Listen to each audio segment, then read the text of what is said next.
Sometimes when the boss tells you what to do, you have to maliciously comply. We'll get into that in a bit, but first, are you sure you want to do this by the book? Many moons ago, I spent my youth in the army. I worked in comms and spent some excellent years doing dumb crap with some of the best guys and girls you could ever meet. One of those years of my misspent youth, I was deployed to a hot and sandy location. The length of deployment was unusual for me, as most deployments in the British Army are 6 months. The extra time was due to being one of the first units deployed, and after supporting the initial deployment, they requested volunteers to remain and support and train some of the relieving units and newly deployed logistics headquarters. At this stage in my career, I'd been lucky enough to jump from deployment to deployment, and I was loving the extra money that gave me, so I happily volunteered to stay. I was tasked with supporting one of the logistics HQs. I'd run that detachment earlier in the deployment and was happy to return as it was far away from the main HQ and all the bored adults and seniors that the HQ brings.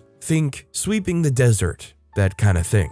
Our little detachment was an oasis in a sea of bullcrap. It was just 6 guys and girls with me as the detachment commander. I was a corporal/full screw at the time. The isolated nature of our detachment meant that anyone sent there had to be able to operate independently, be very adaptable, and open to improvise to support where required. Our main unit also liked to send us their troublemakers, but due to the nature of the detachment, they could only send us people who could do their role also. So I ended up with all the best and most interesting scum of my unit, and it was amazing. For any Yanks reading, it would have been an E4 mafia paradise. Within weeks, we had a patio and rock garden set up. We had a barbecue pit, shower area, gym. We'd sorted a deal with the local civilian contractors for us to receive beer in exchange for our help in vehicle and generator servicing. The best part, due to us being a comms detachment, it was restricted entry to our area, so we were free from any surprise visits.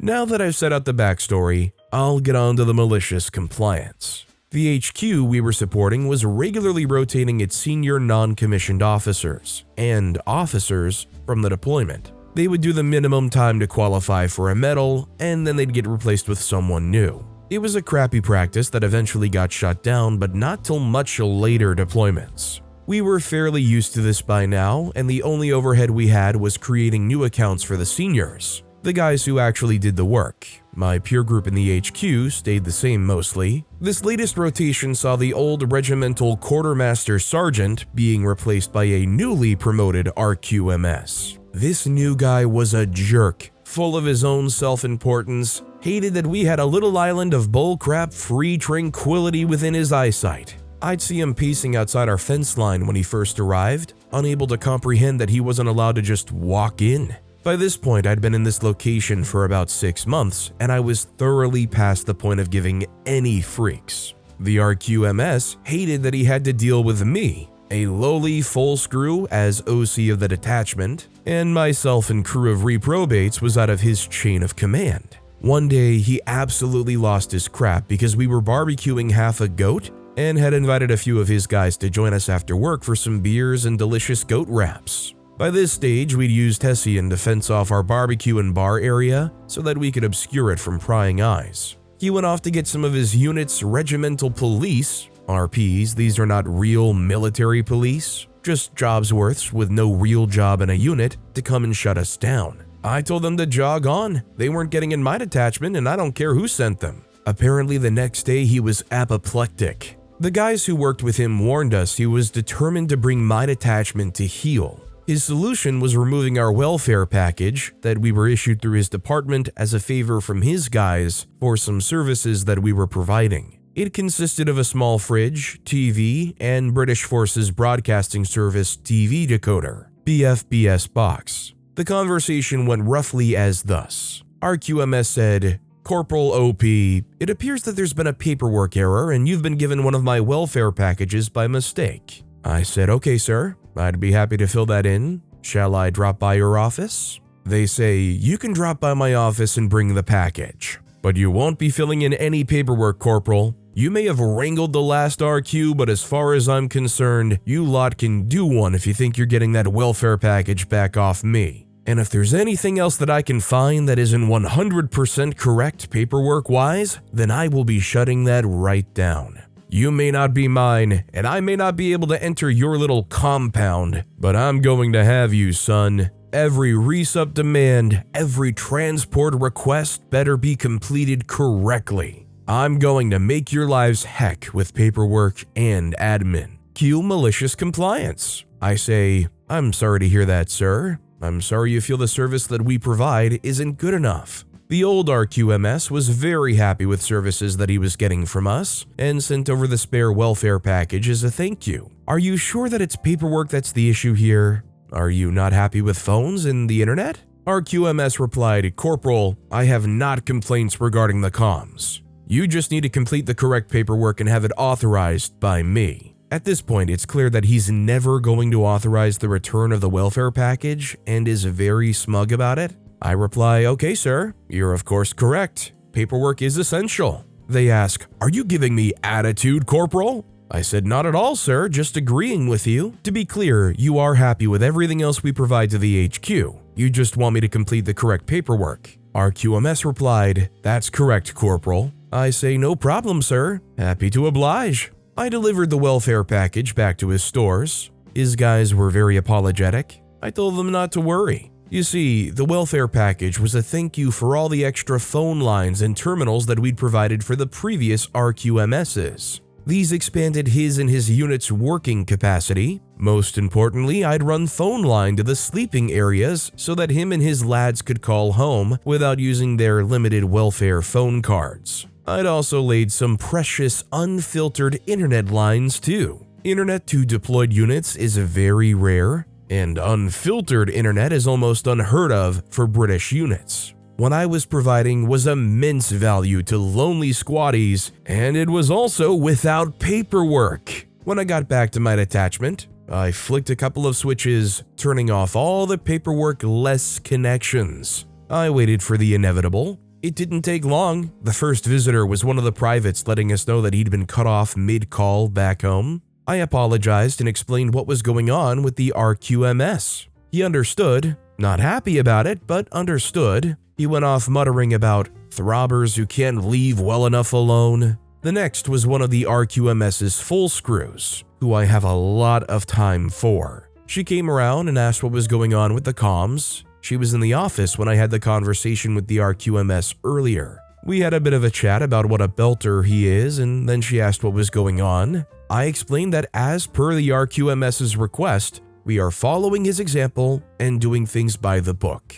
And I've turned off all the services without the correct paperwork. She looked at me knowingly. So what does that mean? She asked. I explained that the only services that I'd been ordered to provide were for the HQ. The rest would have to request them through me and be approved by Division HQ as per orders. I handed her a copy of the request forms to be completed in triplicate, as I didn't have a photocopier and they couldn't send it to me by email, as I'd just turned their kit off. She had a bit of a chuckle and went off back to her boss, paperwork in hand. You see, the only orders I had were for the 6 lines and the terminal in the HQ. The 30-odd lines I'd laid extra were essentially me being a good bloke and supporting the mission and departments as they grew around the HQ. It was initiative and adaptability on my part. These were all now off, and I had a steady stream of visitors throughout the day wanting to know what was going on. I directed them all to the RQMS, who had the request forms. My last visitor was the operations captain. He was a top bloke, a late entry officer, had gone through the ranks from private to regimental sergeant major, and was now commissioned as an officer who had spent more than a few nights in our compound with a beer and talking crap with us. He was one of the very first recipients of a private line and internet. He asked me what was going on. He'd been around the houses, so he knew there were shenanigans afoot. His face dropped. "Leave it with me," is all that he said, and off he went. 30 minutes later, the RQMS was back at the entrance to my compound with the welfare package. The ops captain was with him, looming over him as only a RSM, or former RSM in this case, can. I said, "Hello, sir. How can I help?" The RQMS very sheepishly said, "Hello, Corporal. There seems to have been an error and we found your paperwork for the welfare package, so I'm returning it with my apologies." I said, "No need to apologize, sir. Easy mistake to make." The RQMS asked, "So, are we good?" I said, and the other paperwork moving forward? They said, there's no need for all that, looking over his shoulder at the ops captain. We are, after all, on the same team. I replied, we are indeed, sir. I look over my shoulder and give one of my guys a nod. I think you'll find everything is now back to as it was. The RQMS responds, excellent. Thank you very much, Corporal. And off he went. The ops captain stared daggers at him as he left. He just gave me a nod and confirmed that drinks were still on for the next day and toddled off back to his pit. I was never bothered by the RQMS again. Is this just one of those positions you can't fill without getting one end of the bad spectrum or the other? It's like the defense against the dark arts professor in Harry Potter. There's always an issue with them. You either have one that's literally only there to just get a medal and get out, or you have one like this that's needlessly a stickler for the rules and can't let anybody have any fun. Responsible N7361 wrote, as a former supply guy, anything IT/comms needed, they got. Oddly, we always had great IT connections and service. Don't upset medical, don't upset supply,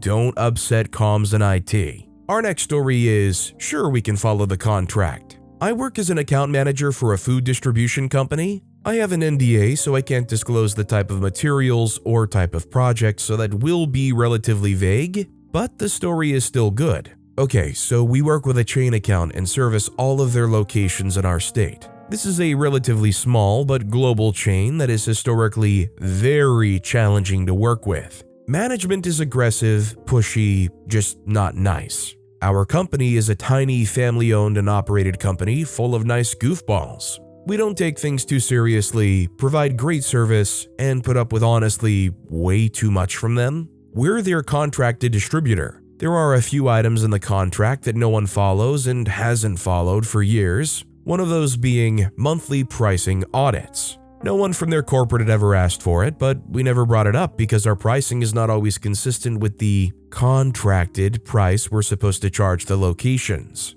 Reason being is we're often able to get a product for cheaper elsewhere and also sell to our other accounts outside of this chain. So we're not always compliant, but it's always for the benefit of the customer. Well, our direct contact at the company quit, and the head honcho over there stepped in to take her place. He insisted that we begin sending monthly pricing audits per the contract. Mind you, this guy is just nasty. I've had to drive around to every location in the state to recover a product the locations use less than around 1 case a year of because they wanted to teach us a lesson for running out of something one time.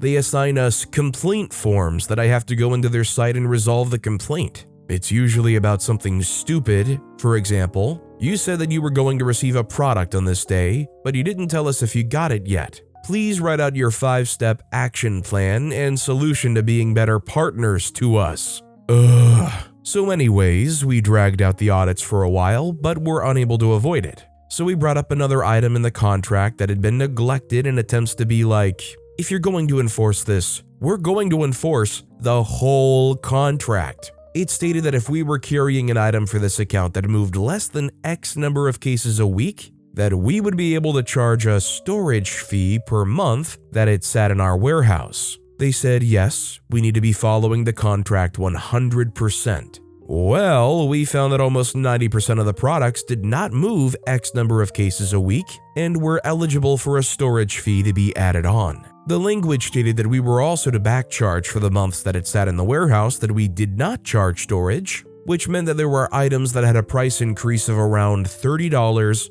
per case. That's ridiculous, especially for a restaurant in our state. We alerted the company and said, hey, while this would be more money for us, we really don't want to do that to our customers. They said it didn't matter, and we had to follow the contract, and if any stores had complained, I was to send them directly to their corporate rep. So, the updated contract pricing went into effect, effectively bumping up pricing on their most popular items by about 10%, and the storage pricing by about 30% on their lowest moving items, increasing overall pricing by about 25%. Stores are livid. It totally sucks for them, and I feel super badly about it, but it's a result of their corporate being jerks. The best part is now I get these complaints about pricing all day long, and I just get to tag their corporate representatives to deal with it instead. I have less work, and we make about 25% more off an account. They wanted us to follow the contract, right?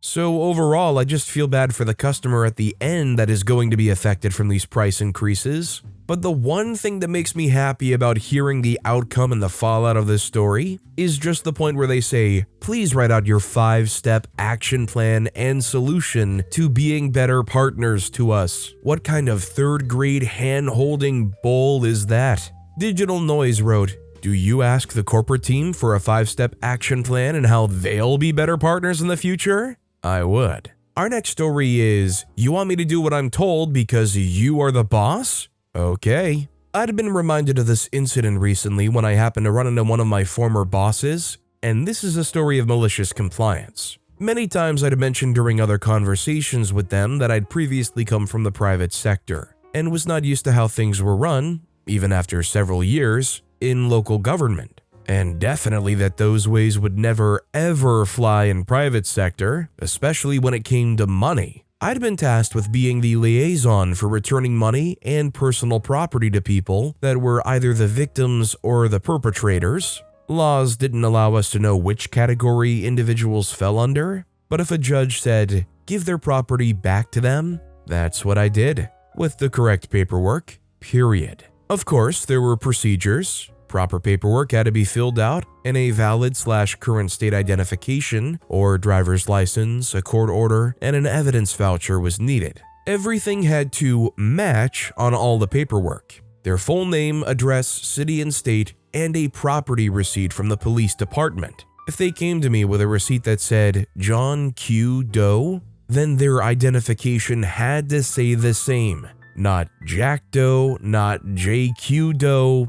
You get it. It was supposed to be a surefire way to make sure that the right person claimed the property. And 99.99% of the time, it was money/US dollars, and our department was entrusted to follow the rules. Well, the supervisor and the department head, let's call them TD and TL, were both in rare form this particular day during our routine morning meeting when they both had attitudes about everything. It probably had something to do with the fact that they were being applauded for running a tight ship and getting things done. Yeah, right. All they had to do was sign their names to things, the staff did all the hard work, and yet contradicting everything said between one and the other, and walking around with their chests out like they were God's gifts. And in not so many words, both professing, I'm the boss, I want it done this way or that way. If I say something, that's the way I want it. Do it and don't question me. Okay, I thought, and I've asked before at other jobs. Are you sure? Really sure? Because I was taught to do just that, give you exactly what you want. And usually people end up not liking it. They both were so nasty in their response that I just smiled at my friend and coworker across the table who shook her head and did a facepalm. Why? Because she knows me. Okay, it's on. I'm going to do it your way without question, because you two are the boss. At around 11 a.m., I get a call from the security desk that a visitor had arrived with a property receipt, etc., and wanted to know if I would come and collect them to get the process started. Sure, I'll be down in 10 to 15 minutes, I told them, as I was in the process of counting money and needed to focus. As on any given day, there was around $100,000 in cash on my desk, and I didn't want to put the money back in the safe and start all over. When I finished counting the money and went downstairs to collect the visitor was clearly agitated. Was I bothered? Kind of, but I was secure enough knowing that there were 400 or so officers with guns in the building. So I led the visitor up to my office, had them seated, took their information, and began the process. Except 1, the voucher looked old, 2, the voucher didn't match the receipt, 3, the receipt nor the voucher matched the court order, and 4, their ID was expired. Alert, alert, giant red flags waving in the breeze. Everything that I'd been taught was screaming at me that this was bad and that it was going to end badly. I made the necessary copies for my records of all the information, like always, except this time, 2 of everything, and actually circled all of the discrepancies in red marker, and then told the visitor that I needed to get the checkbook from another officer. It would take a little while to get the signatures, and mine needed, and release of funds required 2 other signatures. I first went to my immediate supervisor, TL, and explained the situation to her. I showed her every single solitary piece of paperwork, pointed out all of what I'd circled, that the information didn't match on any of the forms in any way at all. She literally did a quick scan and said, "It's okay, do it." I know that I stood there with my mouth opening and closing with no words coming out for a full 2 minutes, shaking my head and in shock before I said, "Wait, did you really look at what I'm showing you? There's something wrong with all of it. I think it's forgery and fraud about to be committed." Her words were, "I said do it," while pushing all of the paperwork across her desk back to me. I said, "Are you sure? Do you want to look at it again? You do realize that I'm supposed to cut a check for $97,000, I asked. "No, it's fine. Do it, so that you can get back to your other work." I then told her that I was really uncomfortable completing the transaction and that I wanted to speak to TD about it. And so I walked across the hall, tapped on TD's door, and asked if we could discuss the transaction. Now, mind you, TD is the department head, one of the signatures needed to finalize the paperwork. The other person to sign would be the accounts payable department head. I spread both sets of copies of the papers across his desk, and again, explained in detail the situation and what was wrong with all of it. At least he took a few more minutes to pore over the paperwork, unlike TL, and so I thought, okay, he's paying attention, he'll see everything that's wrong with this. He'll make a call downstairs and have a couple of officers up here in no time. Nope. He literally said, "It's all good, do it." "TD, it's not all good. Please look at it again," I pleaded. Now's a good time to tell everyone that I worked for lawyers for 5 years straight out of high school. And one of the best things that I've ever learned was what definitely became my lifelong motto. Cover your own butt and don't take the fall for other people. And that mindset has been good to me. Again, I pleaded with TD to look closely at the paperwork. I pointed out all the discrepancies again. The wrong name, the paper being the wrong color and looking old, the expired state ID, everything. And again he said, "I said do it." Okay, I thought, this is one of the times when you know for certain that this is going to come back and bite you in the butt. But remember when I said that I worked for lawyers for 5 years in my earlier career? Well, I remembered them always saying, signatures are everything. Now, normally the only time I would need signatures are when the checks are actually cut. But this time, I was definitely going to take it oh so much further. Back out to the copier I went for one more copy of all the paperwork. First stop was the supervisor, TL. "TL, I need your signature to finish the transaction. Sign and date here, here, here, here, and here." Yes, everywhere I'd made a notation in red marker. "Thank you." And off I went to TD to get his signature. "Sorry to bother you, TD, but I need your signature and date here, here, here, here, here, here, and here." All the while thinking, you two won't be having me accused and arrested for conspiring with a total stranger. With that done, I asked TD one more time, "Are you sure that you want me to complete this transaction after everything that I've pointed out, cut a check, and send the visitor on his way?" TD never looked up from what he was reading and said, "Yes." So that's what I did. Completed the steps necessary to cut the $90,000 check and send the visitor on his merry way. 3 weeks later, all heck broke loose. "OP, my office now!" My head had never whipped back and forth so fast in my entire life as they both talked at the same time. TD beat red and TL wringing her hands in frustration. "Shut the door," TL said, and then I could barely understand what was being said, but eventually figured out that it was about the transaction and check that I'd written prior. Yep, we, and I say we very, very loosely, handed over close to $100,000 to the wrong person. They handed me a record of everything that's currently happening because of that transaction. The commissioner's memo, the judge's orders, the investigation procedures, the assigned case number and detectives, the names of the bank representatives. I was told that there was an ongoing investigation and I'd be contacted by the bank and detectives shortly, and lastly that I might be fired. "What do you have to say for yourself?" TD asked forcefully while slapping the top of his desk,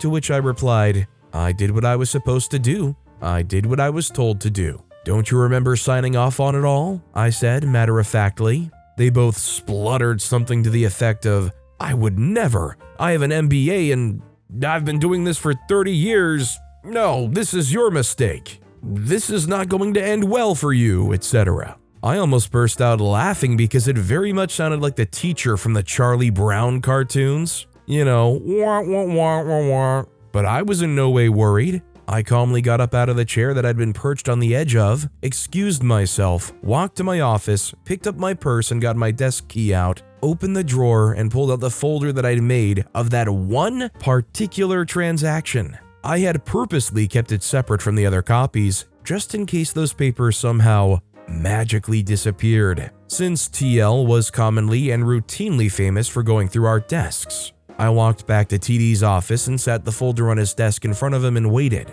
"What's this?" TD asked. "Just open it," I said. He spent more time going through those papers than he had when he should have been paying a heck of a lot more attention 3 weeks ago. He finally looked across his desk at me with wide eyes and I just blinked back at him, not saying a word. TL asked, "Well, what is it?" And so he hands her the file but never takes his eyes off of me. I swear that in that moment, I could hear her gulp loudly. For me, it was an, "Oh, so you two think that I'm going to take the fall for this one" moment. Nope, not today, not tomorrow, not next month, not ever. And then I waited some more. You could definitely hear a feather drop. The room had gotten so quiet. As I said, I did what I was supposed to do, just like you two told me. "Anything else you need me to clear up?" I asked. TD and TL couldn't speak. Neither could find their voices in the moment, so I just quietly left the office, shut the door behind me, and smiled all the way back to my office.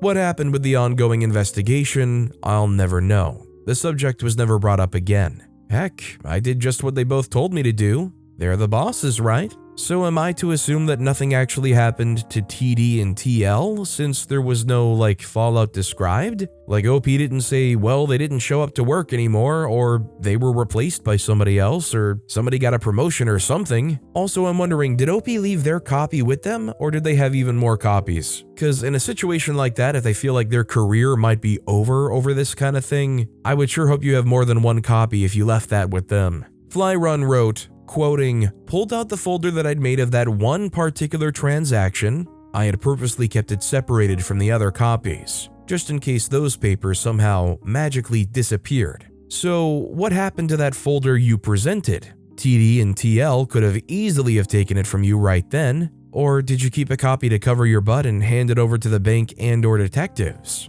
With such a big investigation, I'm surprised that they weren't fired or charged." And Funny Boy wrote, "At one place I worked at, my client was not to be trusted. My manager was also like that. After a couple of times of being bitten in the butt by their actions, I started a process of getting the client to sign off on everything I did. That saved me a lot of trouble. My manager once wrote on an evaluation that I didn't do my projects correctly. I pulled out the signed forms that said it was correct and told her to remove that comment from my evaluation. She did. Another time, the client wanted to know what the effect would be to the data if some process was done. I produced a report that had a volume of around 80 cubic feet of paper. When the client finished looking over the report and said that they wanted that change to be made and when could I make it, I handed them a paper to sign off and said as soon as they signed off I would start on it. They never did, and I never did. Once the manager asked me when I would make the change, I replied, as soon as they sign off on the change being what they want and it was correct,